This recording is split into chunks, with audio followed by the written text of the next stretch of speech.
بسم الله الرحمن الرحيم قل هو الله أحد الله الصمد لم يلد ولم يولد ولم يكن له كفوا أحد। নবী করিম সাল্লাল্লাহু আলাইহি ওয়াসাল্লাম বলেছেন আত-তামাইমু শিরকুন, তাবিজ হচ্ছে শিরক।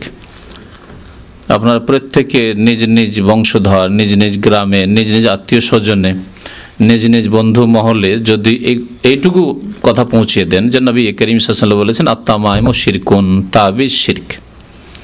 মান তাআল্লাকা তামিমাতান ফাকাদ আশরাকা, যে ব্যক্তি তাবিজ লটকালো সে শিরক করলো।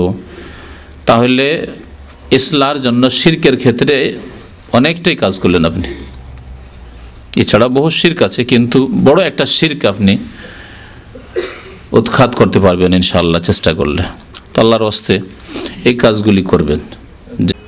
বিসমিল্লাহির রহমানির রহিম, আলহামদুলিল্লাহি রাব্বিল আলামিন, ওয়াসসালাতু ওয়াসসালামু আলা সাইয়্যিদিল মুরসালিন নবিয়িনা মুহাম্মদ ওয়া আলা আলিহি ওয়া সাহবিহি আজমাইন, আম্মা বাদ। আউযু বিল্লাহি মিনাশ শাইতানির রাজিম, বিসমিল্লাহির রহমানির রহিম। ইয়া আইয়ুহাল মুদ্দাসসির কুম ফাআনজির ওয়া রাব্বাকা ফাকাব্বির ওয়া সিয়াবাকা ফাতাহহির ওয়ার রুজজা ফাহজুর ওয়ালা তামনুন তাস্তাকসির। মহান আল্লাহর সমস্ত প্রশংসা, দরুদ ও সালাম নাযিল হোক প্রিয় নবী মুহাম্মদ সাল্লাল্লাহু আলাইহি সাল্লামের উপর। আল্লাহুম্মা সাল্লি আলাইহি আল্লাহুম্মা বারিক আলাইহি। কয়েকটি আর দর্স বাকি আছে এই তিনটি মূলনীতি থেকে। আল উসুলুস সালাসা, শেষ মূলনীতি হচ্ছে রাসূলুল্লাহ সাল্লাল্লাহু আলাইহি ওয়াসাল্লাম সম্পর্কে, যিনি আল্লাহ পাকের মনোনীত দিন মানব জাতি পর্যন্ত পৌঁছে দিয়েছেন। আল্লাহ পাকের দিন জানার একমাত্র মাধ্যম আল্লাহ পাকের দিন তার থেকেই নিতে হবে, তার থেকে সহিহ সূত্রে যা প্রমাণিত, আর তা হচ্ছে কোরআনুল করিমের আকারে এবং নবী করিম সাল্লাল্লাহু আলাইহি ওয়াসাল্লামের সহিহ হাদিসের আকারে। যেসব হাদিস মুহাদ্দিসিন কিরামরা সহিহ বলেছেন তার আকারে, তার নামে জাল কথা যে ছড়িয়ে দেওয়া হয়েছে মুসলিম সমাজে সেসব নয়। নবী করিম সাল্লাল্লাহু আলাইহি ওয়াসাল্লাম সম্পর্কে জ্ঞান হাসিল করা প্রত্যেক মুসলিমের জন্য ফরজ। এই সম্পর্কে আলোচনা ছিল। তার বংশ পরিচয় গত সপ্তাহে বলা হয়েছিল, তার বয়স সম্পর্কে বলা হয়েছিল, কতদিন তিনি মক্কায় থাকলেন, তারপরে মদিনায় হিজরত করে আসলেন, এতদূর পর্যন্ত দর্শে আলোচনা হয়েছিল। তারপরে লেখক বলছেন আল্লাহ পাক রব্বুল আলামিন তাকে শিরক থেকে সতর্ক করার জন্য প্রেরিত করেছিলেন। যদিও সমস্ত গুনাহ থেকে সতর্ক করেছেন তিনি, কিন্তু আসল বিষয়, মূল বিষয় ছিল দাওয়াতের, তাওহীদের দাওয়াত, আল্লাহর একত্রের দাওয়াত এবং শিরক থেকে সতর্ক সাবধান করা। আর এটি হচ্ছে আসল মজবুত ভিত। তাওহীদ আল্লাহর একত্ব যদি ভিতে না থাকে, শিরক মুক্ত ভিত যদি না থাকে, তার ওপর অন্যান্য পাপ থেকে মুক্ত করার জন্য দাওয়াত দেওয়া, অন্যান্য ফরজ ওয়াজিব সুন্নত মুস্তাহাব করার জন্য উৎসাহিত করা কোনো কাজে আসবে না। এই দুর্বল ঘর তৈরি হবে। সেই জন্য লেখক বলেছেন বাআসাহুল্লাহু বিন-নাযারাতি আনিশ শিরক, আল্লাহ পাক তাকে প্রেরণ করেছিলেন শিরক থেকে সতর্ক করার উদ্দেশ্যে, শিরক থেকে সাবধান করার উদ্দেশ্যে। প্রথম শিরক থেকে সাবধান করা হয়েছে, কারণ শিরক যদি থাকে শেকড়ে কোনো গাছের, অর্থাৎ গাছের উদাহরণ দিলে গাছের শেকড়ে যদি কড়া পোকা থাকে, আর যদি তাতে পানি ঢালেন আর গাছের হেফাজত করেন, সার দেন, কোনো কাজে আসবে না, কড়া পোকাকে মারতে হবে। ইসলামের কড়া পোকা হচ্ছে শিরক। তো শিরককে দূর করতে হবে আকীদা থেকে, কথা থেকে, আমল থেকে, জীবনের প্রতিটি ক্ষেত্রে। তারপরে নেক আমল করতে হবে, যা করণীয়, ফরজ ওয়াজিব সুন্নত মুস্তাহাব, হারাম নাজায়েজ কাজ থেকে, কাবিরা সাগিরা গুনাহ থেকে বাঁচতে হবে। তাহলেই ইসলামের গাছ মজবুত হবে। আলাম তারা কাইফা দারাবাল্লাহু মাসালান কালিমাতান তাইয়্যিবাতান কাশাজারাতিন তাইয়্যিবাহ, আল্লাহ পাক শাজারে তাইয়্যিবার কথা, ভালো গাছের কথা বলেছেন। আসলুহা সাবিতুন ওয়া ফারউহা ফিস সামা, তার শিকড় অটল হয়ে রয়েছে, মজবুত হয়ে রয়েছে জমিনে, এবং ফারওহা তার শাখা প্রশাখা আকাশে। এটি হচ্ছে কালেমা লা ইলাহা ইল্লাল্লাহ এবং বিশুদ্ধ দ্বীনে ইসলামের পরিচয়, খাঁটি দ্বীন ইসলাম, যে শিরক মুক্ত, বিদআত মুক্ত। নবী করিম সাল্লাল্লাহু আলাইহি সাল্লাম শিরক থেকে সতর্ক করার জন্য প্রেরিত হয়েছিলেন, ওয়াদু ইলা তাওহীদ, এবং তাওহীদের দিকে, আল্লাহর একত্বের দিকে আহ্বান করতেন। শিরকের কথা আগে বলা হইল, তারপরে তাওহীদের কথা বলা হলো, কারণ কালেমা লা ইলাহা ইল্লাল্লাহতে তাই বলা হয়েছে, আল্লাহ ছাড়া কেউ সত্য মাবুদ নেই। লা ইলাহা প্রথম বলা হয়েছে, ইলাহ নেই, তারপর বলা হয়েছে ইল্লাল্লাহ, আল্লাহ ছাড়া। তো আল্লাহ ছাড়া মানে তাওহীদের কথা, আল্লাহর কথা পরে বলা হয়েছে, আর আল্লাহ ছাড়া কেউ নেই যে সেটা আগে বলা হয়েছে। তাহলে শিরককে প্রথম দূর করতে হবে, তারপরে সেখানে তাওহীদ প্রতিষ্ঠা হবে। ঠিক তেমনি যেমন চাষিদের জমিতে ঘাস থাকে, প্রথম ঘাস পরিষ্কার করতে হবে, চাষাবাদ করতে হবে, জমিনকে ফসলের যোগ্য বানাতে হবে, তারপরে বীজ ছিটাতে হবে। আগে বীজ ছিটালেন, ঘাস থাকলো, আচ্ছা পরে ঘাস মেরে দেবো, নিড়িয়ে নেবো, হবে না। এইরকমই আজকাল কম্পিউটারের যুগে যদি কম্পিউটারে ভাইরাস থাকে, হ্যাঁ, আজে বাজে ফাইল থাকে, সেগুলিকে দূর করে, ডিলিট করে, মুছে ক্লিন করে তারপরে ভালো প্রোগ্রামগুলি দিতে হবে, প্রোগ্রামিং করতে হবে, তাহলে আপনার কম্পিউটার ভালো চলবে। ভাইরাস থাক পরে মুছে দেবো, এখন তো ভালো প্রোগ্রামগুলো দিয়ে দিই, কম্পিউটার চলবে না, ভাইরাস যুক্ত। তো আজকালকার নামাজি দাড়িওয়ালা কিন্তু শিরক করে, কবর মাজার নিয়ে ব্যস্ত তারা, তাদের অবস্থা এরকম, ভাইরাসওয়ালা কম্পিউটার, অথবা বন জঙ্গল হয়ে আছে জমিতে আর বীজ ছিটাচ্ছে। নবী করিম সাল্লাল্লাহু আলাইহি ওয়াসাল্লামকে আল্লাহ শিরক থেকে সতর্ক করার জন্য প্রেরিত করেছিলেন এবং তাওহীদের তিনি দাওয়াত দিয়েছেন। এর প্রমাণ দ্বিতীয় পর্বে যে কোরআনে কারীমের আয়াত নাযিল হয়েছে ইকরা বিসমের পরে, তা দলিল কওলুহু তাআলা, এর দলিল প্রমাণ হচ্ছে মহান আল্লাহর বাণী, ইয়া আইয়ুহাল মুদ্দাসসির, হে চাদর আবৃত, কুম ফাআনজির, তুমি দাঁড়াও, ফাআনজির অতঃপর সতর্ক করো, সাবধান করো। আনজারা ইউনজির, এনজার মানে কাউকে ভয় দেখানো, সতর্ক করা, সাবধান করা। এটা থেকে নজির, আল্লাহ পাক নবী করিম সাল্লাল্লাহু আলাইহি সাল্লামের একটি গুণবাচক নাম বলেছেন নজির, বশীরা ওয়া নজিরা। বশীর গত সপ্তাহে বলেছি সংবাদদাতা, নজির মানে সতর্ককারী, সাবধানকারী। ওয়া রাব্বাকা ফাকাব্বির, এবং তোমার রবের তুমি মহত্ব ঘোষণা করো, তাকবীর পাঠ করো, আল্লাহ মহান। শুধু কথায় আল্লাহ মহান না, অন্তরেও আল্লাহ মহান, কথাতেও আল্লাহ মহান, কাজে কর্মে আমলে জীবনের প্রতিটি ক্ষেত্রে আল্লাহ মহান, আল্লাহ মহান। সুতরাং আল্লাহ পাকের আদেশ মহান, আল্লাহ পাকের দিন মহান, আল্লাহ পাকের দিনের খিদমত হচ্ছে মহা গুরুত্ব কাজ। কিন্তু আপনার আমার জীবনে কেন এরকম হয় না? আপনার পেটের কাজ, আপনার পারিবারিক কাজ, আপনার রাজনৈতিক কাজ, আপনার দলের কাজ, ওগুলি কেন প্রাধান্য পাচ্ছে? তাহলে আপনি কোথায় আল্লাহ পাকের মহত্ব ঘোষণা করেছেন? আপনি মহত্ব ঘোষণা করে রেখেছেন আর কিছুর। রাজনৈতিক কোনো আদেশ যদি আপনার দলের হয়, তাহলে তার জন্য একবারে সব কিছু উৎসর্গ করে দেওয়ার জন্য প্রস্তুত। আল্লাহ পাকের আদেশ হয়েছে, কোনো পরোয়া নেই। জীবনের প্রথম বিষয়টি ছিল মুসলিম হওয়ার পরে 5 ওয়াক্ত নামাজ, সেখানেই গলত ত্রুটি। অধিকাংশ মুসলিম আজকে 5 ওয়াক্ত নামাজ পড়ে না, হয় পড়েই না, অথবা খেয়াল খুশি পড়ে, 3 ওয়াক্ত পড়ে, 4 ওয়াক্ত পড়ে। 5 ওয়াক্ত নামাজ পড়া মুসলমান আজকাল শতকরা 1-2টাই হয়তো হবে কিনা, আল্লাহ পাক ভালো জানে। মুসলিম উম্মার এই অবস্থা, আল্লাহ পাকের সাহায্য কি করে নেমে আসবে? ওয়া আনতুমুল আ'লাউনা ইন কুনতুম মুমিনিন, তোমরাই উপরে থাকবে, সম্মানিত হবে, কিন্তু মুমিন হইতে হবে। ওয়া সিয়াবাকা ফাতাহহির, এবং তোমার কাপড়কে তুমি পবিত্র রাখো, কাপড়কে পবিত্র রাখো, পবিত্র করো। বাহ্যিক অর্থ কাপড়ের, এটি হচ্ছে একটি অর্থ, একটি তাফসির।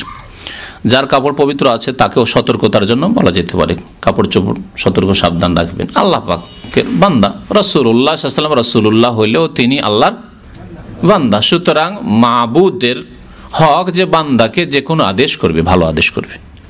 আল্লাহ পাক রব মাবুদ, তিনি তার বান্দাকে রাসূলুল্লাহ সাল্লাল্লাহু আলাইহি ওয়াসাল্লামকে আদেশ করেছেন এবং এই আদেশ সরাসরি তাকে করা হয়েছে আর পরোক্ষভাবে তার উম্মতকে, সারা বিশ্বজাহানের মানুষকে করা হয়েছে। সরাসরি প্রত্যক্ষভাবে নবী সাল্লাল্লাহু আলাইহি ওয়াসাল্লামকে করা হইলেও পরোক্ষভাবে সমস্ত মানুষকে, কারণ সমস্ত মানুষের জন্য এই দিন ইসলাম এবং রাসূলুল্লাহ সাল্লাল্লাহু আলাইহি ওয়াসাল্লামের রিসালাত, সুতরাং সবাইকে আদেশ করা হয়েছে যে তোমরা প্রত্যেকে নিজ নিজ কাপড় পাক পবিত্র রাখো। এর একটি অর্থ গত সপ্তাহে আর বলেছিলাম, কারো মনে আছে?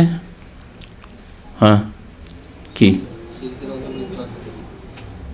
অন্তরকে তোমার পবিত্র করো দুশ্চিন্তা থেকে, ভয় ভীতি থেকে এবং যে মনোবলের যে দুর্বলতা আছে এই দুর্বলতা থেকে। কাজ করতে হবে, এখন ময়দানে নামতে হবে, ইসলামের দাওয়াত দিতে হবে, তাওহীদের দাওয়াত দিতে হবে, শিরকের বিরুদ্ধে, প্রতিমা পুতুলের বিরুদ্ধে, কোরাইশ মুশরিক জাহিলি যুগের লোকদের বিরুদ্ধে কথা বলতে হবে। এখন ইয়া আইয়ুহান্নাস কুলু লা ইলাহা ইল্লাল্লাহ তুফলিহু, অন্তরকে পবিত্র করো, ওয়াসিয়াবাকা ফাতাহির, কেউ কেউ এই তাফসীর করেছেন এবং তারা বিভিন্ন প্রাচীন যুগের কবিতা থেকে এর প্রমাণ পেশ করার চেষ্টা করেছেন যে কাব্য রচনা করতো, সেই যুগে খুব প্রসিদ্ধ ছিল কাব্য রচনা। তো কবিতায় তারা অন্তরকে, কলবকে, হৃদয়কে তারা সিয়াব বলে বা সওব বলে ব্যক্ত করত। যেমন ইমরুল কাইসের কবিতায় রয়েছে, আমরা ছোটকালে পড়েছি, সাবা মুআল্লাকাহ, তাতে রয়েছে ফাসুল্লি সিয়াবি মিন সিয়াবাকে তানসুলি। সে বলছে আমার কাপড় তোমার কাপড় থেকে আলাদা করে নাও। আমি বেশি ব্যাখ্যা যাচ্ছি না, কারণ তার কবিতা হচ্ছে নোংরা কবিতা। তো আমার কাপড় তোমার কাপড় থেকে আলাদা করে নাও, তার মানে কাপড় আলাদা করা নাই। হ্যাঁ, আমার অন্তরে যে তোমার জায়গা হয়েছে আর তোমার অন্তরে আমার জায়গা স্থান হয়েছে সেটা আলাদা করে নাও। তোমাকে অন্তর থেকে আমি বের করে দিচ্ছি, তুমি আমাকে অন্তর থেকে বের করে দাও। তাহলে এখানে সিয়াব মানে হৃদয়, কলব, অন্তরকে উদ্দেশ্য করা হয়েছে। আর একটি তাফসীর লেখক রহমতুল্লাহ আলাই করেছেন যে তোমার আমলকে শিরক থেকে মুক্ত করো। তাহলে কাপড় বলে আমলকে উদ্দেশ্য করা হয়েছে। যেমন আমরা উদাহরণ দিয়ে থাকি যে আপনার কাপড়ে নাপাকি থাকলে কাপড় ধুয়ে সাফ করতে হবে, দেহের শরীরে যদি নাপাকি থাকে কাপড় ধুয়ে সাফ করতে হবে। হ্যাঁ, ঠিকই তেমনই আপনার আকীদা আমলে যদি গুনাহ থাকে তাহলে গুনাহ মুক্ত হবে তওবার মাধ্যমে এবং ইসলাহ সংশোধনের মাধ্যমে, আল্লাহর দিকে ফিরে আসার মাধ্যমে। তাহলে এটি হচ্ছে তৃতীয় তাফসীরে আয়াতের। আল্লাহ পাক বলছেন ওয়ার রুজজা ফাহজুর, রুজ মানে হ্যাঁ নাপাকি, অপবিত্রতা। এই একটি তাফসীর কেউ কেউ করেছে, কিন্তু এখানে বিশেষ করে বোঝানো হয়েছে প্রতিমা পুতুল পূজার শিরকের নাপাকি। তাহলে প্রতিমা থেকে, মূর্তি থেকে তুমি কি করো? দূরে থাকো। ফাহজুর মানে দূরে থাকো। ওয়ালা তামনুন তাস্তাকসির, আল্লাহ পাক বলছেন তুমি অধিক পাওয়ার আশায়, তাস্তাকসির মানে অধিক তলব করা বা অধিক কামনা করা, অধিক পাওয়ার আশায় তুমি কারো ওপর অনুগ্রহ করিও না। কি সুন্দর আদেশ! আজকালকার জামানায় উপহার দেওয়ার ক্ষেত্রে এই আয়াতটি অত্যন্ত প্রযোজ্য। ধার করজ কাউকে দেওয়ার ক্ষেত্রে অত্যন্ত প্রযোজ্য এই হাদিসটি। ওয়ালা তামনুন তাস্তাকসির, অধিক পাবো এই আশা নিয়ে তুমি কারো ওপর অনুগ্রহ করে নিও। ধার দিচ্ছে একজনকে, 1000 রিয়াল ধার দিলাম, আশা করি আজকে 1000 রিয়াল দিলে আগামীতে তার কাছে 5000 পাবো। ওকে গিফট দিলাম, আশা করি এর চাইতে ভালো পাবো। ওর কাছে পাওয়ার আশা আছে বলেই দিব। ওয়ালা তামনুন তাস্তাকসির ওয়ালি রব্বিকা ফাসবির, আল্লাহ পাক নবী করিম সাল্লাল্লাহু আলাইহি ওয়াসাল্লামকে সরাসরি আদেশগুলি করেছেন প্রত্যেক মানুষের জন্য এই আদেশগুলি। এবং তুমি তোমার রবের উদ্দেশ্যে ধৈর্য ধারণ করো, রবের সন্তুষ্টির উদ্দেশ্যে, রবকে পাওয়ার উদ্দেশ্যে, রবকে রাজি করার উদ্দেশ্যে, রবের হক আদায় করার উদ্দেশ্যে ধৈর্য ধারণ করো। ফাসবির, বালা মুসিবতের ক্ষেত্রে ধৈর্য ধারণ করো, দিনের ওপর অটলতার ক্ষেত্রে ধৈর্য ধারণ করো, গুনাহ থেকে বেঁচে থাকার ক্ষেত্রে ধৈর্য ধারণ করো। এই ধৈর্য ধারণ সম্পর্কে 3টি কথা বললাম, এই দিয়ে আমি কি বুঝাতে চেয়েছি কে বলতে পারেন? হ্যাঁ, কে বলতে পারেন দেখি? 3টি কথা বলেছি। বিপদ আপদের ক্ষেত্রে ধৈর্য ধারণ করো আল্লাহর সন্তুষ্টির জন্য, দিনের ওপর অটল থাকার ক্ষেত্রে ধৈর্য ধারণ করো, এবং গুনাহ থেকে বেঁচে থাকার ক্ষেত্রে ধৈর্য ধারণ করো। ধৈর্য হচ্ছে 3 প্রকার। ধৈর্য হচ্ছে 3 প্রকার। ধৈর্য মানে শুধু বিপদ আপদ আসে তখন আপনি পাহাড়ের মতো অটল। ছেলে মারা গেছে, মাশাআল্লাহ, মনটা খুব মজবুত। ক্ষয়ক্ষতি হয়ে গেছে ব্যবসা বাণিজ্যে, মাশাআল্লাহ, মনটা খুব মজবুত। দল হেরে গেছে, মাশাআল্লাহ, মনটা খুব মজবুত। আজকাল কিছু লোকের আবার গরু জবাই করে খুশি মানাচ্ছে। এক তো পাপের কাজ, তার উপরে আবার গরু ছাগল মেরে খুশি মানানো, বড়ই নোংরা কাজ। যে কোনো দল হোক না কেন, সবাইকে নসিহত করছি।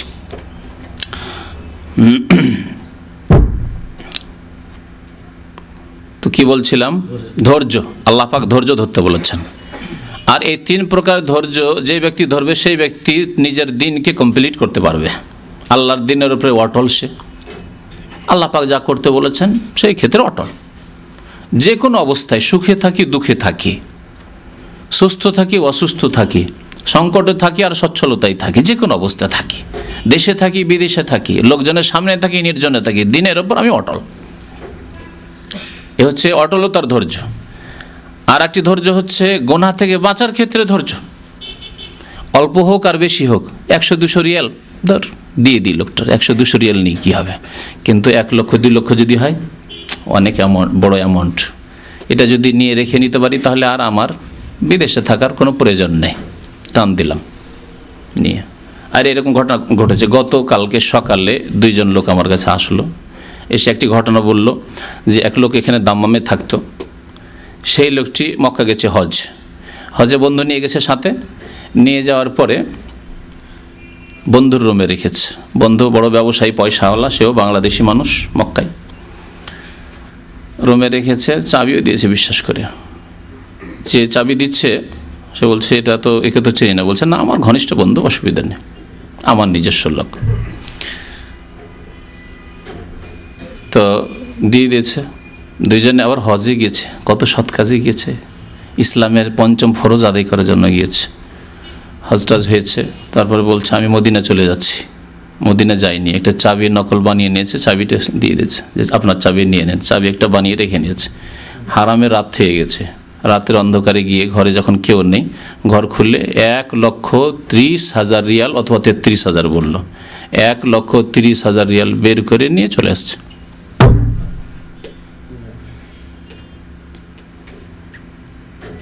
ধৈর্য নেই। 100-200 রিয়াল হয়তো নিত না, 500 রিয়াল নিত না, কিন্তু 1,00,000 রিয়াল যদি নিয়ে আসতে পারি তো আমার জিন্দগি তার বিদেশে আসার প্রয়োজনই নেই। এই লোভ। আর ধৈর্য রাখতে পারল না, নিয়ে এসেছে। 3 জন লোকের কাছে চাবি ছিল, ওরা একজন মালিক আর একজন তার কাজ করে অধীনে, কাবা ধরে কসম করে নিয়েছে যে আমি নিইনি। এখন বাকি থাকে এই ব্যক্তি। একে বলছে ঠিক আছে, ও কাবা ধরে কসম খেয়েছে, তুমিও যদি কাবার গেলাপ ধরে কসম খেয়ে নাও তো ভালো কথা। বলছে ঠিক আছে আমি যাব, এই 2-3 দিনের মধ্যে যাব, আমিও কাবার গেলাপ ধরে কসম করে নেব, আমি নিইনি। এর মধ্যে কফিলের কাছ থেকে ছুটি লাগিয়ে দেশে চলে গেছে, বাংলাদেশ। ইয়া মাশারাল জিন্নি ওয়াল ইনস ইন ইসতাতাতুম আন তানফুযু মিন আকতারিস সামাওয়াতি ওয়াল আরদ ফানফুযু লা তানফুযুনা ইল্লা বিসুলতান ফাবিআইয়ি আলাই রাব্বিকুমা তুকাযযিবান। সৌদি আরব থেকে বাংলাদেশ চলে যেতে পারবে, মানুষের হাত থেকে বেঁচে যেতে পারবে, কিন্তু ইন ইসতাতাতুম আন তানফুযু মিন আকতারিস সামাওয়াতি ওয়াল আরদ, আসমান জমিনের বর্ডার থেকে বাইরে চলে যেতে পারবে। ফানফুযু করো, আল্লাহু আকবার। কিন্তু এই ঈমান তো আমাদের নেই যে আল্লাহর আযাব থেকে, আল্লাহর গজব থেকে, আল্লাহর পকড়াও থেকে বাঁচতে পারবো না। দুনিয়ায় যদি পকড়াও নাও হয় তো মওতের পরে তো অবশ্যই পকড়াও আছে, আল্লাহ পাক ধরবেন, জবাবদেহি করতে হবে আল্লাহর হকের ক্ষেত্রে, মানুষের হকের ক্ষেত্রে। ধৈর্য, যে ব্যক্তি ধৈর্য ধরল গুনাহ থেকে বাঁচার ক্ষেত্রে সে মুমিন, দিনের ওপর অটলতার ক্ষেত্রে, আর বালা মুসিবত বিপদ আপদের ক্ষেত্রে। আল্লাহ পাক সবর করতে বলেছেন।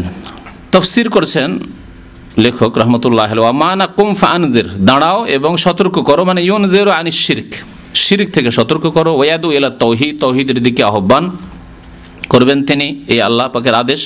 ও রব্বাকা ফাকাব্বির, তোমার রবের মহত্ব ঘোষণা করো। আই আযিমহু বিত-তাওহীদ, তার তাজিম করো, তার সম্মান প্রদর্শন করো তার একত্বের মাধ্যমে। তাহলে ওই ব্যক্তি আল্লাহ পাকের সম্মান প্রদর্শন করলো না যেই ব্যক্তির মধ্যে তাওহীদ নেই। আল্লাহর কিছু হক আল্লাহর দাস গোলামদের, বান্দাদের, মৃত জীবিতদের দিয়ে দিয়েছে, মাখলুককে দিয়ে দিয়েছে। সে কি সম্মান করলো? করলো না। কফিল যে আপনাকে ভিসা দিয়ে নিয়ে এসছে, মাসিক বেতন দিচ্ছে, তার কাজ করেন, কিন্তু তার কাজের মধ্যেই যদি আপনি অন্য কেউ ডাকছে তার কাজে চলে গেলেন, কফিল নিষেধ করেছে, বলছে আমার কাজ করতে হবে, আমি বেতন দিচ্ছি, আমার কাজ করতে হবে। না না, সবসময় তোমার কাজ করতে পারবো না, আমার ইচ্ছা, মাঝে মাঝে অন্যর কাজ করব। কফিল রাখবে? কফিল রাখবে? আর সেই কফিলের সম্মান প্রদর্শন করলেন, তাজিম করলেন না, মর্যাদা দিলেন না আপনি, কারণ আপনার কাছে কফিল এবং যে ব্যক্তি আপনার কফিল নয় সমান দিচ্ছেন, অথবা কফিলের হক অন্য কাউকে দিলেন আপনি। ওই রকমই মুশরিক। আল্লাহ পাকের জন্য ওয়ালিল্লাহিল মাসালুল আ'লা, উত্তম দৃষ্টান্ত রয়েছে। আল্লাহ পাক রব্বুল আলামিন একমাত্র সৃষ্টিকর্তা, একমাত্র রিজিক দাতা, একমাত্র ইবাদত বন্দেগীর হকদার। সেই জন্য আল্লাহ পাকের কিছু ইবাদত পীরকে, ওলিকে, মুর্শিদকে, কবরকে, মাজারকে দিয়ে দিলেন। আপনি আল্লাহ পাকের তাজিম করলেন না, মূর্তিকে, প্রতিমাকে দিয়ে দিলেন কিছু হক, আল্লাহ পাকের তাজিম করলেন না। আল্লাহ পাক বলছেন রবের মহত্ব ঘোষণা করো, মানে তাওহীদের সাথে, আল্লাহর একত্বের সাথে তাজিম করো। যদি তাওহীদ না থেকে শিরক থাকে তো আল্লাহ পাকের যে তাজিম করার কথা আল্লাহ বলেছেন, আদেশ করেছেন, তা করলে না।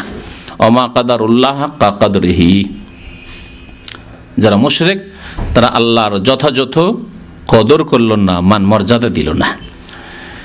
ওয়াসিয়াবাকা ফাতাহির, কাপড় পবিত্র করো, মানে আতাহির আমালাকা আনিশ শিরক। একটি তাফসীর, তোমার আমলকে শিরক থেকে মুক্ত করো, পবিত্র করো। ওয়ার রুজা ফাহজুর, মূর্তি, প্রতিমা, পুতুল আর ওই রকমের যেগুলো শিরক আছে। আর রুজ আল আসনাম, রুজ বলা হয় আরবি ভাষায় সানাম, মানে প্রতিমা পুতুলকে। ওয়া হাজরুহা, মানে হাজর মানে ত্যাগ করো, তাহলে প্রতিমা পুতুলের পূজা ত্যাগ করো। ওয়াল বারাআত মিনহা ওয়া আহলিহা, এবং তাদের থেকে সম্পর্ক ছেদ করো, এবং সেসবের যারা পূজা করে তাদের থেকে সম্পর্ক ছেদ করো। তাদের মেলায় যেও না, তাদের ওরসে যেও না, যেমন নিজেও করবে না তেমন সহযোগিতা করবে না, তাদের চাঁদা দিও না। আজকাল বিদাতি মুসলিমরা যদি হিন্দুদের পূজার চাঁদা চায় তাহলে দেবে না, কিন্তু মাজার ওরসের চাঁদা চাওয়ার প্রয়োজন হয়, নিজে থেকেই পাঠায়, নিয়মিত ওরসে চাঁদা পাঠায়, নজরানা পাঠায়, অথচ একই রকমের শিরকি কুফরি কাজ। আখাজা আলা হাজা আশারা সিনিন, নবী করিম সাল্লাল্লাহু আলাইহি ওয়াসাল্লাম হিজরতের পরে এই দাওয়াতের উপর 10 বছর থাকলেন। হিজরতের আগের কথা বলা হচ্ছে, এখন হিজরতের কথা বলেননি। নবী করিম সাল্লাল্লাহু আলাইহি ওয়াসাল্লাম নবী হওয়ার পরে 10 বছর এই ইসলামের তৌহিদের দাওয়াত দিতে থাকলেন, শিরক থেকে সতর্ক সাবধান করতে থাকলেন।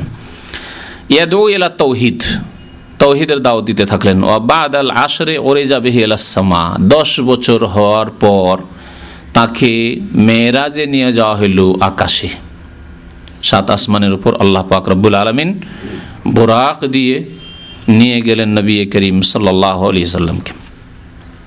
প্রথম গেলেন মক্কাতুল মুকাররমা থেকে বাইতুল মুকাদ্দাস, বাইতুল মুকাদ্দাসে গিয়ে 2 রাকাত নামাজ পড়ালেন, সমস্ত আম্বিয়া কেরামকে আল্লাহ পাক হাজির করলেন। আল্লাহ পাক রব্বুল আলামিন যখন ইচ্ছা হাজির করতে পারেন, কিন্তু এতে থেকে বলবেন যে নবীরা হাজির হইলেন সুতরাং আমাদের পীর ওলিরা হাজির, এগুলো শিরকি কুফরি কথা। আপনার কাছে কি প্রমাণ আছে? কিন্তু আল্লাহ পাক বিশেষ ক্ষেত্রে দেখিয়েছেন। আপনার এইটি কথা ওই রকমই যদি আজকাল কোনো মহিলা বলে যে আমার পেটে বাচ্চা এসছে, বিয়ে শাদী হয়নি, বাচ্চা এসছে মরিয়ম আলাইহিস সালামের মতো, আমাকে কেন তোমরা ভর্ৎসনা করছো আর লাঞ্ছনা দিচ্ছ? আমারও কেরামতি যেমন মরিয়ম আলাইহিস সালামের কেরামতি, মানবেন? কে মানবে?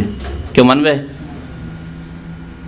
ফাসেকও মানবে না, আর সৎ লোক আল্লাহওয়ালাও মানবে না। আল্লাহওয়ালা লোক, আল্লাহওয়ালা মহিলা হইলেও মানবেন না আপনি, আজকাল আল্লাহওয়ালা কোনো মহিলাও যদি বলে যে এটা আমার কেরামতি, যেমন মারিয়াম আলাইহিস সালামকে আল্লাহ পাক দিয়েছিলেন বিনা স্বামীতে, তেমনি আম্বিয়া কেরামকে আল্লাহ পাক ওই মেরাজের রাত্রে নিয়েছেন বাইতুল মুকাদ্দাসের মসজিদে, আর নবী সাল্লাল্লাহু আলাইহি ওয়াসাল্লাম তাদের ইমামত করেছেন। আর আজকেও আপনাদের উলিয়ারা গোস কুতুব এসব হাজির হয়ে যায়, মক্কায় আসর পড়ে, মাগরিব গিয়ে মদিনায় পড়ে, আবার এশা পড়ে গিয়ে মক্কায় বা বাংলাদেশ চলে যায়, ভারত চলে যায়। এসব শিরকি কুফরি কথা, কারণ আল্লাহ পাক এসব কথা বলেননি যাদেরকে আপনি গোস কুতুব বলছেন তাদের সম্পর্কে। আম্বিয়া কেরাম সম্পর্কে রাসূলুল্লাহ সাল্লাল্লাহু আলাইহি ওয়াসাল্লাম বলেছেন যে হ্যাঁ, নবীদেরকে হাজির করা হলো, আমি ইমামতি করলাম। আপনাকে কোরআন এবং হাদিস নিতে হবে, বিশ্বাস করতে হবে আল্লাহ এবং তার রাসূলের কথা, অন্য কোনো কথা নয়। ফরজাত আলাইহিস সালাওয়াতুল খামস, এই মেরাজে নবী করিম সাল্লাল্লাহু আলাইহি ওয়াসাল্লামের প্রতি 5 ওয়াক্ত নামাজ ফরজ করা হইল, তাকে আদেশ করা হলো তোমার এবং তোমার উম্মতের জন্য। এই 5 ওয়াক্ত নামাজ প্রথম 50 করা হয়েছিল, তারপরে মুসা আলাইহিস সালামের কাছে এসে আবার বারবার করে ফিরে যেতে বলেন, ফিরে যান, হালকা করে নেন, এই করতে করতে 5 ওয়াক্ত থাকলো। কিন্তু আল্লাহ পাক নেকি দেবেন 5 ওয়াক্ত আদায়কারীদেরকে 50 ওয়াক্তেরই। সহিহ বুখারী শরীফের হাদিস। নবী সাল্লাল্লাহু আলাইহি ওয়াসাল্লাম যখন 5 ওয়াক্ত নামাজ নিয়ে বিদায় হলেন, তখন আল্লাহ পাকের পক্ষ থেকে ডাক আসলো যে ইয়া মুহাম্মদ, তোমার এবং তোমার উম্মতের উপর আমি 5ই ফরজ করলাম, কিন্তু ওয়াহিয়া খামসুনা ফিল আজরি, হ্যাঁ সেটা হচ্ছে 85 কিসের ক্ষেত্রে? নেকির ক্ষেত্রে। খামসুন ফিল আদায়ে, আদা করার দিক দিয়ে 5 ওয়াক্ত আদায় করতে হবে, কিন্তু সওয়াবের দিক দিয়ে, নেকির দিক দিয়ে 85/5 10 50। আল্লাহ পাক কোরআনে কারীমে এই বিধানের কথা উল্লেখ করেছেন, মান জা বিল হাসানাতি ফালাহু আশরু আমসালিহা, যেই ব্যক্তি নেকি নিয়ে আসবে আল্লাহ পাকের দরবারে, অর্থাৎ নেকির কাজ করবে, তাকে আল্লাহ কি দেবেন? আশরু আমসালিহা, তার জন্য 10 গুণ রয়েছে। এটা কমের পক্ষে 10 গুণ রয়েছে, যদি আল্লাহ পাকের দরবারে কবুল হয়, মনে রাখবেন।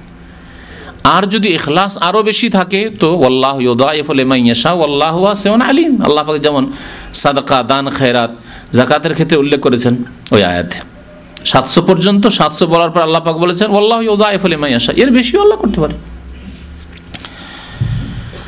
5 ওয়াক্ত নামাজ ফরজ করা হলো। তাহলে 5 ওয়াক্ত নামাজ এমন গুরুত্বপূর্ণ ইবাদত মুসলিম জীবনে, যা প্রথম কাজ।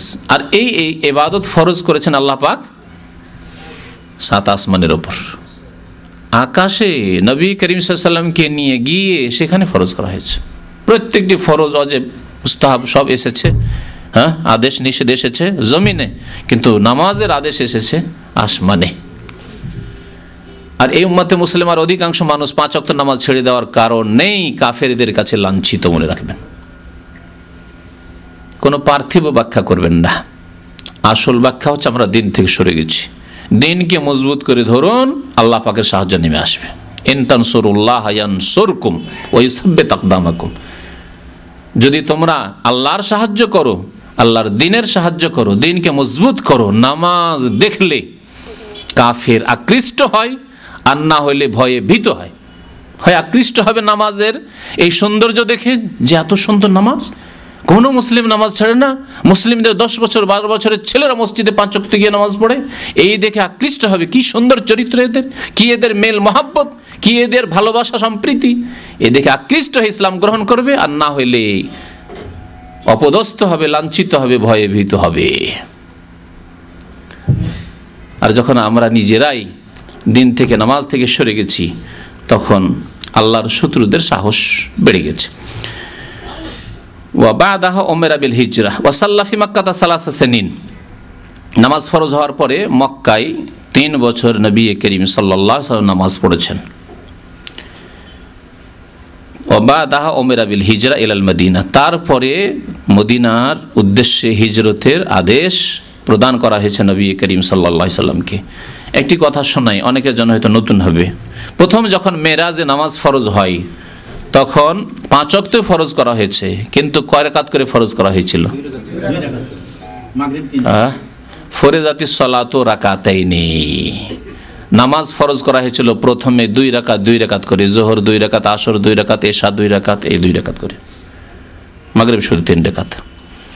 ফাওয়াকিরাত সালাতুস সাফারি, তারপরে এই 2 রাকাতকে সফরের নামাজে সাব্যস্ত রাখা হইল। ওয়াজিদা ফিল হাদারি, এবং হাজারের নামাজে যখন বাড়িতে অবস্থান করবেন তাতে বাড়িয়ে দেওয়া হইল, 2কে 4 করে দেওয়া হইল। এ হচ্ছে নবী করিম সাল্লাল্লাহু আলাইহি ওয়াসাল্লামের সহিহ হাদিস।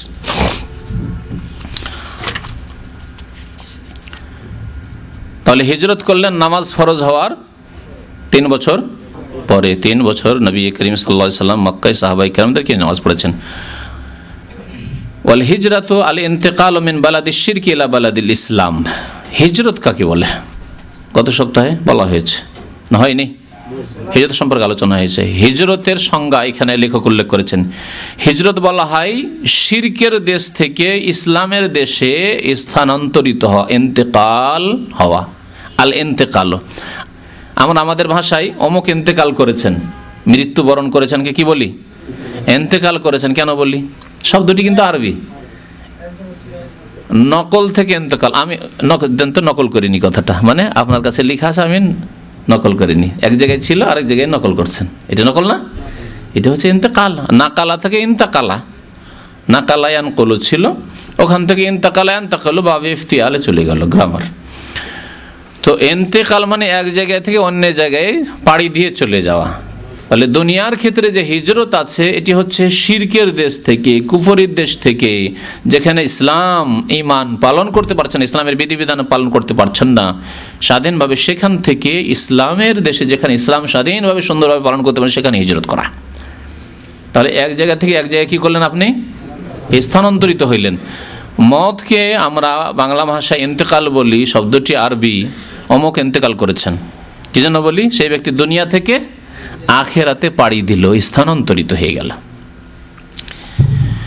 ওয়াল হিজরাত, হিজরত বলা হয় আল ইন্তেকাল, স্থানান্তরিত হওয়া। মিন বালাদিশ শিরকে, শিরকের শহর থেকে, শিরকের দেশ থেকে, ইলা বালাদিল ইসলাম, ইসলামের শহরে বা ইসলামিক দেশে।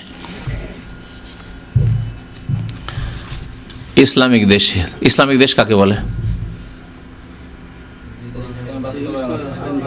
তো এইরকম যদি আজকাল হয় তাহলে তো বাংলাদেশ, পাকিস্তান সব দেশ ছেড়েই তো হিজরত করতে হবে, কারণ ইসলামী আইনের বাস্তবায়নই নেই সব দেশে, তাই না? আসল ইসলামিক দেশ হচ্ছে যেখানে ইসলামী আইনের রাষ্ট্রীয় ক্ষেত্রে বাস্তবায়ন আছে, হদুদ তাজিরাত নাফেজ হচ্ছে।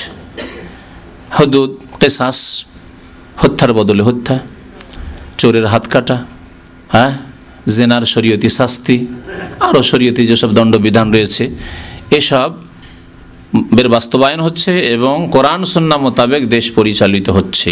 ইসলামিক তাদের সংবিধানই হচ্ছে, বিধানই হচ্ছে কোরআন হাদিসের বিধান। এটি হচ্ছে আসলে ইসলামিক দেশ। তবে আজকালকার জামানায় ওই রকম পাওয়াই মুশকিল। এই সৌদি আরব আলহামদুলিল্লাহ রাব্বিল আলামিন, আল্লাহ পাক এখানকার যারা দায়িত্বশীল রয়েছেন তাদেরকে জাযায়ে খায়ের দান করুক, আরও বেশি তৌফিক দান করুক, যে এরাই সর্বক্ষেত্রে এই ইসলামী আইনের হদুদ তাজিরাতের, ইসলামী দণ্ডবিধানের, ইসলামী আইনের বাস্তবায়ন করছে। বাকি মুসলিম দেশগুলি মুসলিম দেশ। তাহলে হিজরত কি তাহলে করতে হবে নাকি? ওইসব দেশ থেকে যেখানে 50, 60, 70 জন শতকরা মুসলিম, নামাজ রোজা করতে বাধা নাই, কিন্তু আপনার গ্রামে এটা চোর চুরি করে যদি হাত কাটেন তাহলে আপনি বড় আসামি। চোর তো থাকলো, চোর হয়ে যাবে মজলুম, নির্যাতিত, আর আপনি জালেমে পরিণত হবেন না?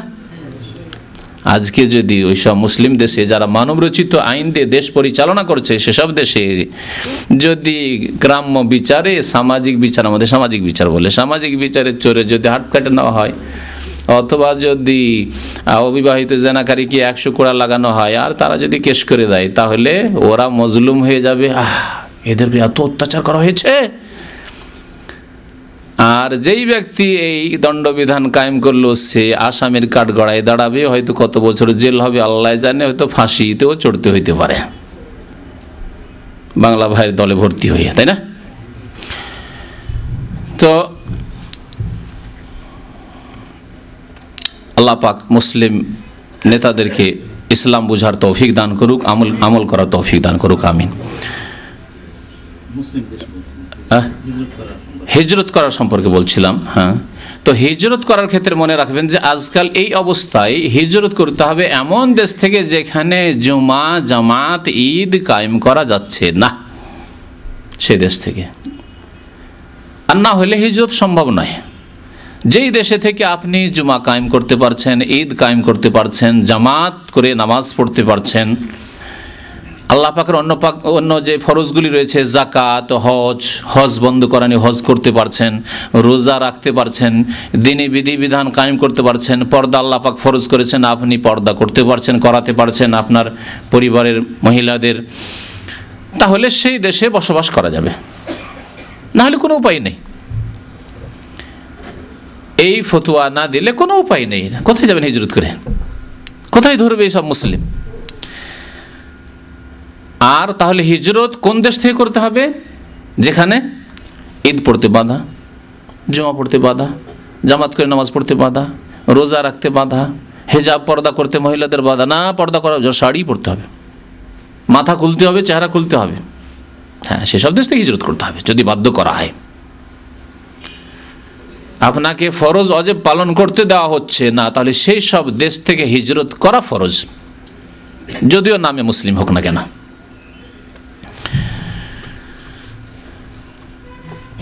আর একটি দিক ভুলবেন না, যেটা বলা হয়নি, প্রতিমা পুতুল পূজা করতে বাধ্য করা হচ্ছে না, কিন্তু কবর মাজার পূজা করতে বাধ্য করা হচ্ছে। তাহলে যদি এইরকম বাধ্য করা হয় তাহলে সেখান থেকে হিজরত করতে হবে। সেখান থেকে অন্য দেশে হিজরতের রাস্তা আজকাল বন্ধ হয়ে গেছে। আজকাল অন্য দেশে হিজরতের রাস্তা বন্ধ হয়ে গেছে। তাহলে কি করতে হবে? আপনাকে এক এলাকা থেকে অন্য এলাকা হিজরত করতে হবে। বাংলাদেশে এমন এলাকা আছে যে এলাকা একেবারে কবর পূজারি এলাকা, সেই এলাকায় তাওহীদবাদীর বাস নেই, ওকে বাস করতে দেবে না। এইরকমই ভারত পাকিস্তানেও আছে।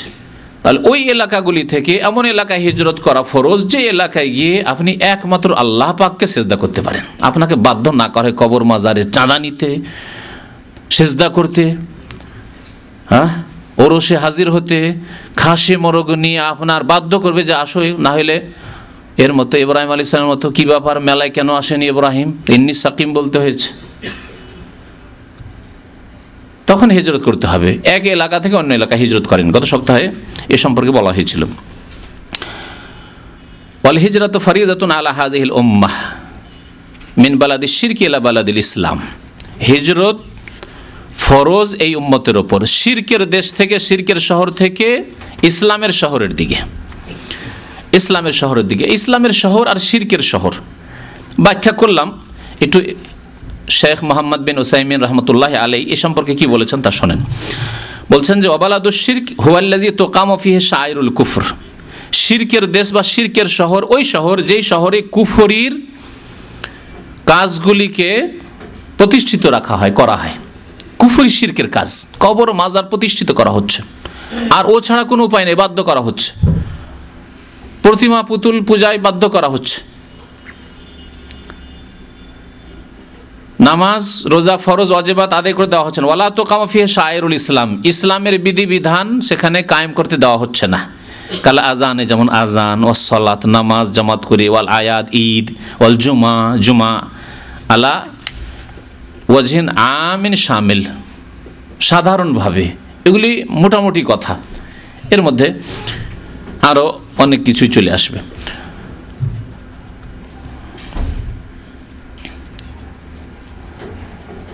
অমুসলিম দেশ যেখানে মুসলিম সংখ্যালঘু রয়েছে, কিন্তু সেখানে স্বাধীনভাবে নামাজ রোজা ঈদ করতে পারছে।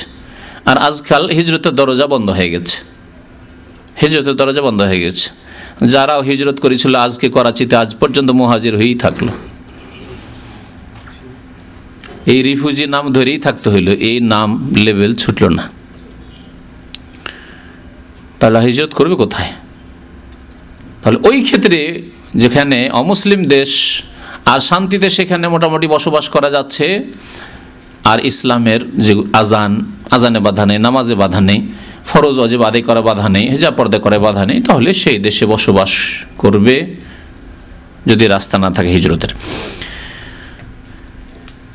ওয়াহিয়া বাকিয়াতুন ইলা আন তাকুমাস সাআ। এই হিজরতের বিধান কিয়ামত পর্যন্ত বাকি থাকবে। এমন না যে না না না না আজকাল ন্যাশনালিটির ব্যাপার স্যাপার হয়ে গেছে, সুতরাং আর হিজরত না। হিজরত আবার কী আছে? আমাদের ন্যাশনালিটি যথেষ্ট, আর অর্থনীতি আমাদের মজবুত হয়ে গেছে, আবার হিজরতে কী প্রয়োজন? আজকাল হিজরত কিসের? অর্থনীতি দুর্বল, দেশে ভালো ক্ষেত্রে পাওয়া যাচ্ছে না, আমি বড় ডাক্তার হয়েছি, ইঞ্জিনিয়ার হয়ে গেছি, আর আমার স্যালারি আর বাংলাদেশ কত দেবে বা ইরাক আর কত দেবে, 50,000 টাকা মাস দেবে। আমি যদি আমেরিকা চলে যাই, কানাডা চলে যাই, তাহলে ওখানে 3 লক্ষ টাকা পাবো মাসে, কেন আমি থাকবো? পয়সার জন্য হিজরত। আজকালকার হিজরতগুলি প্রায় এই জন্যে না, হিজরত হচ্ছে দিনের জন্য, দুনিয়ার জন্য নয়।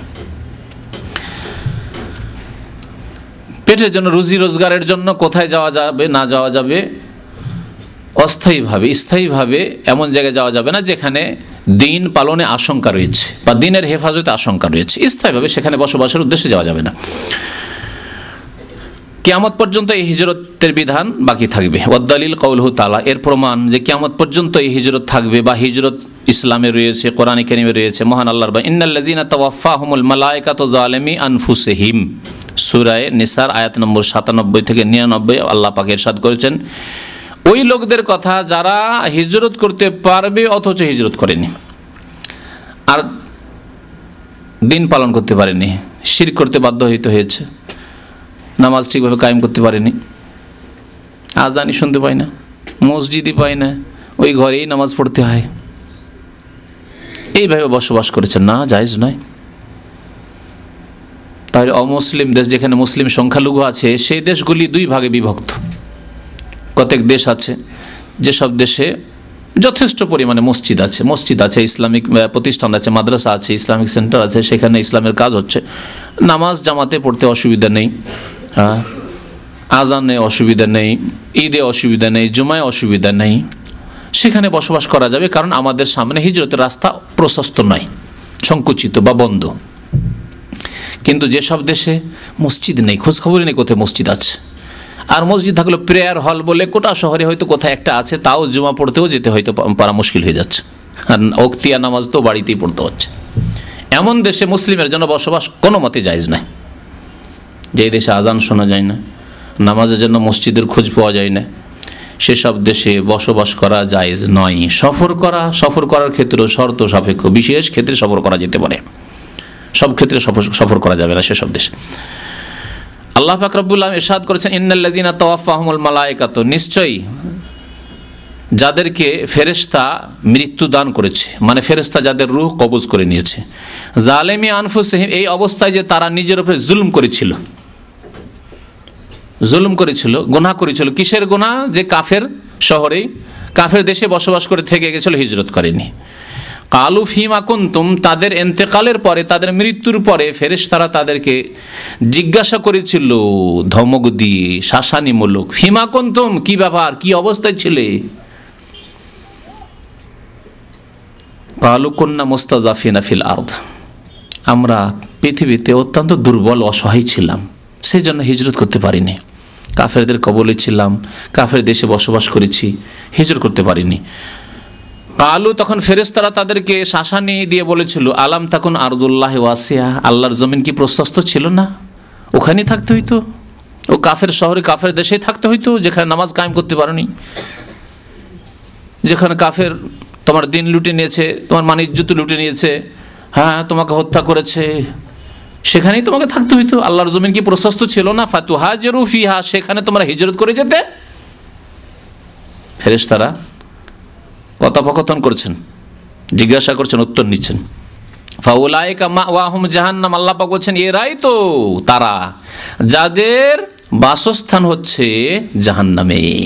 যারা হিজরত করতে পারতো অথচ দুনিয়ার লোভে জমি জায়গা ছেড়ে যাব, এত টাকা পয়সা ছেড়ে যাব, এত বড় স্যালারি বেতন ছেড়ে যাব, এই দেশেই থাকি, যদিও মসজিদ খোঁজ পাই না, ইসলামিক সেন্টার নেই, দিনের কথা শোনার কোনো ব্যবস্থা নেই, তবুও থেকেছে। এদের স্থান হচ্ছে জাহান্নামে। ওয়াসাআত মাসিরা, এবং এই জাহান্নাম হচ্ছে বড়ই খারাপ নোংরা স্থান বা নোংরা পরিণাম। ইল্লাল মুস্তাযাফিনা মিনার রিজাল ওয়ান নিসা, তবে পুরুষ, নারী এবং শিশুদের, ওই সব লোকেরা যারা অত্যন্ত দুর্বল অসহায় অবস্থায় ছিল। লা ইয়াস্তাতিউনা হিলাতান, কেমন অসহায় অবস্থায়? কোনো উপায় উপকরণ সামনে পাচ্ছিল না, যে কেমন করে এখান থেকে বের হইলেই মেরে দেবে। এবং 2-1 জন বের হওয়ার চেষ্টা করেছে মক্কা থেকে নবী সাল্লাল্লাহু আলাইহি হিজরতের পরে, দুর্বল অসহায় ছিল, তাদের রাস্তায় পেয়েছে, তাদেরকে হত্যা করে দিয়েছে, না হয় নিয়ে গিয়ে তাদেরকে আবার বন্দি করে আযাব দিয়েছে তাদেরকে। এদের সম্পর্কে আল্লাহ পাক বলেছেন যে কোনো উপায় নেই বেরিয়ে যাওয়ার, কোনো রাস্তা নেই। ওয়ালা ইয়াহতাদুনা সাবিলা, এবং কোনো রাস্তাও জানে না যে কোন রাস্তা দিয়ে বেরোবো, কোনখান দিয়ে বেরোবো, কোনখানে যাব, রাস্তা বন্ধ। যেখানে যাবেন আবার বর্ডারে গিয়ে ধরা পড়ে যাবেন, বন্দী হয়ে যাবেন। কেন আসলে তুমি? আর আজকালকার জামানে আবার দাড়িওয়ালা লোক যদি ধরা পড়ে বর্ডারে গিয়ে, তো আরও বিপদ। হ্যাঁ, বলে আমি হিজরত করছিলাম, আরও বিপদ। ফাউলাইকা আসাল্লাহু আন ইয়াফু আনহুম, হ্যাঁ এরা আশা করা যায় আল্লাহ পাকের কাছে যে আল্লাহ এদেরকে মাফ করে দেবেন, কারণ রাস্তাও চেনে না বা রাস্তা বন্ধ হয়ে গেছে হিজরতের, আর কোনো উপায় ছিল না, হিজরত করতে গেলেই ধরে তাদেরকে হত্যা করে দেবে। ওয়াকান আল্লাহু আফুয়ান গাফুর, আল্লাহ পাক মার্জনাকারী এবং ক্ষমাশীল। সময় শেষ হয়ে গেছে। ইনশাআল্লাহ তাআলা এই হিজরতের উপর আরও বেশ কিছু কথা বাকি আছে, যেগুলি আগামী সপ্তাহে আল্লাহ পাক সহি সালামত রাখলে আলোচনা হবে। আল্লাহ পাক যেন আমাদেরকে নেক আমলে তৌফিক দান করেন। আল্লাহ পাক আমাদেরকে দিন বুঝার এবং তার বাস্তবায়নের তৌফিক যেন দান করেন। আল্লাহ পাক শিরক বিদআত থেকে, পাপের কাজ থেকে, গুনার কাজ থেকে, জুলম অত্যাচার থেকে বেঁচে থাকার জন্য তৌফিক দান করেন।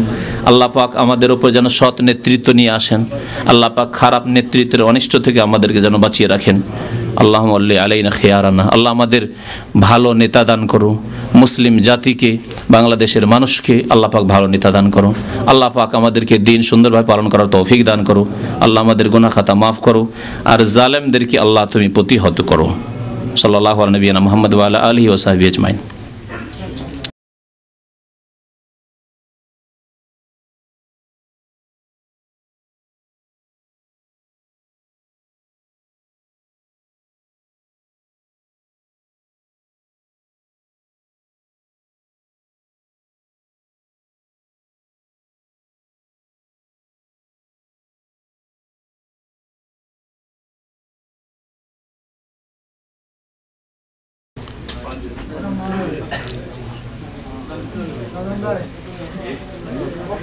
একবার জিজ্ঞাসা করেছে রাসূলুল্লাহ সাল্লাল্লাহু আলাইহি ওয়াসাল্লাম, মল মূত্র রক্ত, হ্যাঁ থুতু ইত্যাদি পাক। থুতু তো পাক, অসুবিধা নেই, থুতুতে অসুবিধা নেই, থুতু সবারই পাক, কিন্তু মলমূত্র রক্ত ইত্যাদি পাক পবিত্র, এই কথা কি সত্য না মিথ্যা কথা?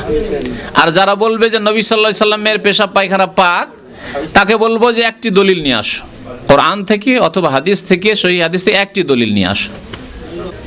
সৌদি আরব ইসলামী রাষ্ট্র, এতে কোনো সন্দেহ নেই, কিন্তু ইসলামী রাষ্ট্র মানেই যে সেখানে কোনো ব্যক্তি বাড়িতে ঘরে কারো পাপ থাকবে না, এটা তো কোনো যুগে হয়নি, কোনো যুগে হয়নি। সব যুগেই পাপ থেকেছে, পাপ থাকবে, কিন্তু পাপ নেতৃত্ব দেবে না। হ্যাঁ, পাপ মাথা চাড়া দিয়ে থাকবে না, পাপীদের অন্তরে ভয় থাকবে। এটা হচ্ছে ইসলামী রাষ্ট্রের লক্ষণ। আজকাল এখানে যারা খারাপ যুবক, তাদের সব সময় ভয় লেগে আছে যে হাইয়া মোতাওয়ারা ধরে না নিয়ে যায়, এটা কোনো মহিলার সাথে কথা বলে, এটা হচ্ছে ইসলামী রাষ্ট্রের লক্ষণ। কিন্তু বাংলাদেশে, পাকিস্তানে পার্কে চলে যান, হ্যাঁ যুবক যুবতী পড়ে আছে, কোনো ভয় নেই। হ্যাঁ, কাঁধে হাত দিয়ে গল্প, আমোদ ফুর্তির গল্প চলছে, কোনো ভয় নেই। ভয় আছে?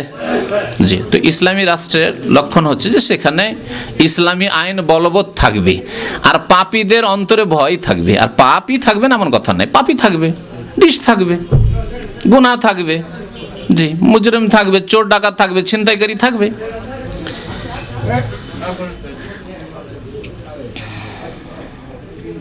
কেউ যদি অসুস্থ হয়, তার জন্য রোজা রাখা জায়েজ কি না? বিদআত।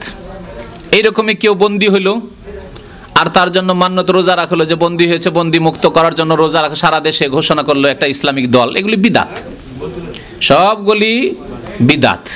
নবী করিম সাল্লাল্লাহু আলাইহি ওয়াসাল্লামের জামানে এইরকম কত আপদ বিপদ এসেছে। নবী সাল্লাল্লাহু আলাইহি ওয়াসাল্লামের দাঁত শহীদ হয়েছে, তায়েফ থেকে এসেছেন মজলুম নির্যাতিত হয়ে, সাহাবারা রোজা রেখেছেন নাকি? হ্যাঁ, সাহাবায়ে কেরাম বন্দী হয়েছেন, শহীদ হয়েছেন, রোজা রেখেছেন নাকি? না শোকের জন্য, না খুশির জন্য, না ভোটে যাতে পাশ করি তার জন্য রোজা রাখা। এবারে শুনলাম ভোটের জন্য নাকি রোজা রাখার হুকুম দিয়েছে, যে তোমরা সব রোজা রাখো। এই সব বিদআত, সব বিদআত, এসব গুমরাহি। ইজতিমা সব বিদআত, সব বিদআত। সব বিদআতীদেরকে বিদআতই ভালো লাগে, কোরআন এবং হাদিসের কথা ওদের ভালো লাগে না। নবীর রওজা শরীফকে কবর বলা যাবে? রওজা শরীফই কোথায়, কবর কবর। আর এর উপরে বক্তব্য আছে, নবী সাল্লাল্লাহু আলাইহি ওয়াসাল্লামের ইন্তেকাল সম্পর্কে যে আলোচনা করেছি তাতে সাহাবায়ে কেরামরা নবী সাল্লাল্লাহু আলাইহি ওয়াসাল্লাম কবরকে কবরুন নবী সাল্লাল্লাহু আলাইহি ওয়াসাল্লাম কবরুন নবী বলতেন, নবী সাল্লাল্লাহু আলাইহি ওয়াসাল্লাম কবর বলতেন, এই বক্তব্য করা হয়েছে। আর নবীর কবরকে রওজা, আর পীরদের পাকা কবরগুলিকে মাজার, এগুলি তো ভণ্ডদের পরিভাষা, বিদাতীদের পরিভাষা, বিদাতী বক্তারা এগুলি বলে থাকে। একবার জিজ্ঞাসা করেছে, কাউকে যদি কোনো উপকার করার সময় যদি মনের ভিতর কোনো বিনিময় পাওয়ার আশা এসে যায়, তবে কি উপকার করা বন্ধ করতে হবে? না, ইখলাস নিয়ে আসতে হবে, তওবা করতে হবে যে আস্তাগফিরুল্লাহ, আল্লাহ মাফ করো, আমি তোমার সন্তুষ্টির জন্য করছি, বদলা পাওয়ার আশায় নাই। আর কেউ যদি বদলা পাওয়ার আশা করে তা আল্লাহ দুনিয়াতে দেবেন, আখেরাতে কিছুই দেবেন না। সুতরাং আপনি এত বড় লস করবেন না, নিজের ক্ষয়ক্ষতি কখনো আপনি চাইবেন না এরকম যে আমি আখেরাতে কিছুই পাবো না, এত টাকা ওকে ধার দিলাম, দান করলাম, আর কিছুই পেলাম না আখেরাতে, এমন হতভাগা হবেন না। সুতরাং ইখলাস নিয়ে আসবেন যে আল্লাহ তোমার রেজামন্দির জন্য, তোমার সন্তুষ্টির জন্য করছি। আর একটা প্রশ্ন করেছে একজন, হযরত হোসেন রাদিয়াল্লাহু তাআলা আনহুকে যারা শহীদ করেছিল তাদের ভিতরে কি সাহাবী ছিল? না, যারা জুলুম করেছে তারা জালেম ছিল, এতে কোনো সন্দেহ নেই। ইবনে জিয়াদের নেতৃত্বে যারা ইরাকে বিশ্বাসঘাতকতা করেছে, এবং একদল বিশ্বাসঘাতকতা করেছে আর একদল যুদ্ধ করার জন্য এসেছিল বা হত্যা করেছে, বিশ্বাসঘাতকতা যারা করেছে তারাও তাদের সাথ দিয়েছে। তো এরা জালেম, এতে কোনো সন্দেহ নেই। আর জালেমদের আল্লাহ বিচার করে নিয়েছেন, করবেন। তারা দুনিয়া থেকে বিদায় হয়েছে, তাদের বিচার ইনশাআল্লাহ আল্লাহ পাকের কাছে হয়ে গেছে, এই আশা আমরা রাখি, ঈমান রাখি। হোসেন রাদিয়াল্লাহু তাআলা আনহু এবং তার পরিবার, আত্মীয় স্বজন যারা তার সহযোগী গিয়েছিলেন, তারা সবাই আল্লাহর রাস্তায় শহীদ হয়েছেন এবং আল্লাহর কাছে উত্তম প্রতিদান পেয়েছেন। আল্লাহ পাক যেন হককে প্রতিষ্ঠিত করার মুসলিম জাতিকে তৌফিক দান করেন। ইয়াজিদ সম্পর্কে জিজ্ঞাসা করেছি। ইয়াজিদ একজন তাবেঈর জামানার লোক ছিল, তার মধ্যে ভালো কাজও ছিল, বেশ কিছু ভালো কাজও করেছে, আর খারাপ গুনাহও ছিল। যেমন একজন মুসলমান হয়, সাধারণ মুসলমান, যে মুসলমান পাপও করে নেকিও করে, ওই রকম একজন নেতা ছিলেন। আল্লাহ পাক রব্বুল আলামিন তার সাথে কি মামলা করেছেন আল্লাহই ভালো জানেন, তার নেকি বেশি না গুনাহ বেশি আল্লাহ পাক ভালো জানেন, এই গায়বের কথা। সুতরাং এই ক্ষেত্রে আমাদের জবানটা বন্ধ রাখাই ভালো। আমরা ভালো বলবো না, তার প্রশংসা করব না, আর তার কোনো কুৎসা গিয়ে আমাদের আমলনামা খারাপ করব না। কারণ মৃত ব্যক্তি যাদের ভালো কাজও আছে মন্দও আছে, তাদের সম্পর্কে নবী সাল্লাল্লাহু আলাইহি ওয়াসাল্লাম জবানকে ঢুকে রাখতে বলেছেন। উযকুরু মাহাসানা মাউতাকুম ওয়া কুফু আন মাসাবিহিম, যারা মারা গেছে মুসলিম তাদের ভালো গুণ থাকলে বয়ান করো, আর খারাপগুলি থেকে তোমরা জবানকে বন্ধ রাখো, এই কথা মনে রাখবেন। সুতরাং ইয়াজিদকে যারা গালি দেয় তারা বিদাতি, গালি দেওয়া জায়েজ নয়। এইরকমই যারা প্রশংসা করে, প্রশংসা করার লোক আজকাল বাংলাদেশে নেই। আর এই তাবিজও নতুন এসছে, দেখছেন তাবিজ না? দেখায়নি? মাহমুদ দেখিয়েছে? তাবিজও নতুন এসছে, তাবিজের তরিকাও নতুন। আমি পুরানো তরিকার তাবিজগুলো দেখেছি, প্যাঁচওয়ালা তাবিজ, খোলার প্যাঁচ আছে সিস্টেম। এই তাবিজ, এই যে তাবিজ দেখছেন, এগুলো তাবিজ। তাবিজের কম্পিটিশন হলে বাংলাদেশ জিতবে, ফার্স্ট হবে। সারা পৃথিবী যদি কম্পিটিশন করে তো বাংলাদেশ ফার্স্ট হয়ে যাবে, পাকিস্তানকে হারিয়ে দেবে। তো 2 নম্বরে পাকিস্তান থাকবে, 3 নম্বরে ভারত। এই 3টে দেশ হলো তাবিজের দেশ। এক কথায় ভারত উপমহাদেশ হচ্ছে তাবিজের দেশ, ভারত, বাংলাদেশ, পাকিস্তান। হ্যাঁ হ্যাঁ, রাইফেলের গুলি, কথা ঠিক।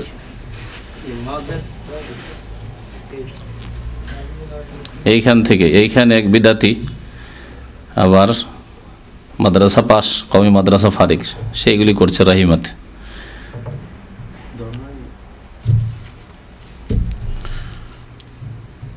আর এতে আছে কি? এতে আছে দুটোতে আছে নাল শরীফ। নাল শরীফ বুঝেন? ওই সারসিনার বক্তব্য যে করেছে ওতে নাল শরীফের ফজিলত শুনিয়েছি, ভুয়া ফজিলত, শিরকি ফজিলত, কুফরি ফজিলত। কোরআন এবং হাদিসে তার কোনো অস্তিত্ব নেই। নবী করিম সাল্লাল্লাহু আলাইহি ওয়াসাল্লামের নাল স্যান্ডেল কেমন ছিল না ছিল কেউ জানে না, এগুলো কি ভুয়া কথা না? হিন্দুদের মতো। আর এইরকমই স্যান্ডেল হয় নাকি আবার? এরকম স্যান্ডেল পিছনে এরকম থাকবে, সামনে এরকম, সামনেরটা এরকম থাকবে, পিছনে এরকম থাকবে নাকি এইভাবে? আল্লাহুল মুস্তাআন। এই নাল শরীফ হচ্ছে সরসিনার কিতাবে আছে, বাকি সবাই সমস্ত পীর পন্থীরা এগুলোতে বিশ্বাসী। আর এতে আছে আল্লাহ, মোহাম্মদ, ইসরাফিল, বিভিন্ন নাম, আল্লাহর নাম আছে, গায়রুল্লাহর নাম আছে। এ হলো শিরকি তাবিজ, এটাও শিরকি তাবিজ, নাল দিয়ে বরকত হাসিল করা,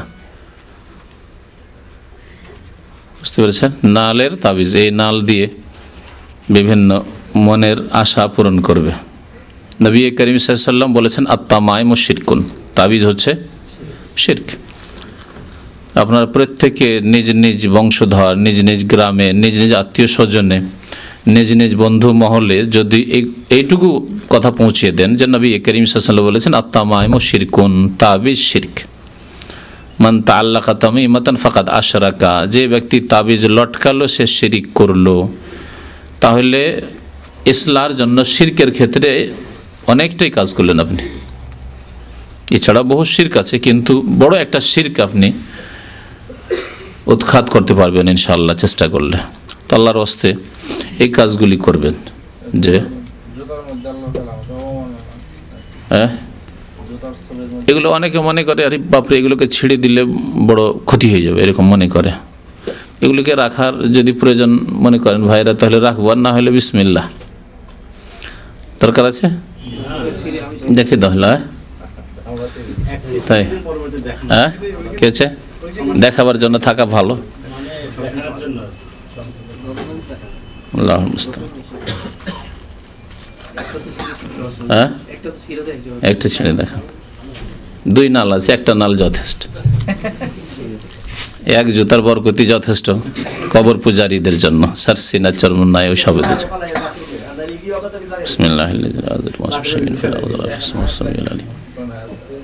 আয়াতটা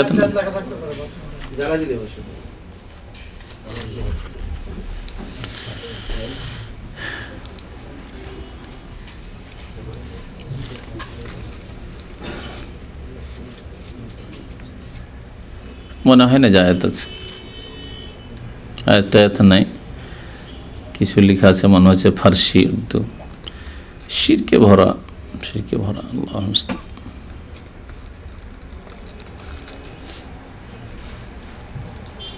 এক ছেলে এখানে ছিল, বলতো যে ওর আব্বা হাফেজে কোরআন, মসজিদের ইমাম, ক্যান্টনমেন্ট মসজিদ ঢাকা, এখানে ছিল, নামটা ভুলে গেছে, আছে কেন এখন জানি না, অনেকদিন আগে, 4-5 বছর আগে বলছে আমার আব্বা একটা তাবিজ 5,000, 6,000, 7,000, 8,000 টাকায় বিক্রি করে। যে যেমন তেমন দাম। যে দেখে একটা বড় অফিসার এসছে, আর্মি অফিসার, অনেক পয়সার মালিক, তখন ওর জন্য 5,000, 7,000, 8,000, বকশিস তো আলাদা আছেই, দাম বেশি। একটু অভাবী এসছে ছোট ধরনের, তো ওর জন্য তখন 2,000, 3,000। এ হচ্ছে তাবিজের ব্যবসা, বিনা পুঁজির ব্যবসা। আবু তাহের বর্ধমানী রহমতুল্লাহ আলাই বক্তা ছিলেন বাংলাদেশে, একদিন ভালো, উনি বলতেন বিনা পুঁজির ব্যবসা, পীরতন্ত্র বিনা পুঁজির ব্যবসা, এই তাবিজটাও এই বিনা পুঁজির ব্যবসা।